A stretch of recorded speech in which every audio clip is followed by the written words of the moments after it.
Alors, l'image a une certaine précision, c'est pas terrible quand même, hein. Quand on zoome, je ne sais pas si vous, quand vous zoomez, vous voyez que c'est pas extraordinaire, la précision, ça sent l'agrandissement. En fait, on sent que l'image avait moins de pixels au départ, l'image générée, et qu'en réalité, Photoshop nous l'a fait à l'envers. Il nous a, sans nous le dire, multiplié les pixels et c'est un peu lisse. C'est pas crispy, hein, c'est pas super net comme qualité. Est-ce que vous remarquez la même chose quand vous zoomez? Alt roulette. Voilà.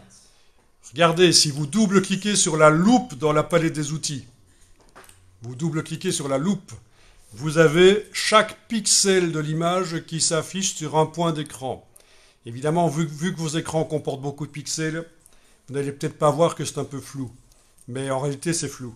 Alors, ce qu'on va faire ici, c'est qu'on va utiliser un système d'intelligence artificielle qui est intégré à Photoshop depuis quand même quelques années. C'est le super zoom pour multiplier les pixels dans l'image. Donc certaines personnes vont vous dire il ne faut jamais multiplier les pixels dans une image Photoshop parce que ça détruit la qualité, ça amène du flou. C'est pas vrai. Ça n'a jamais été vrai. J'ai fait des démonstrations depuis des dizaines d'années que c'est pas vrai. Euh, et depuis le super zoom, depuis 3 ans, en fait, c'est encore moins vrai. Alors on y va.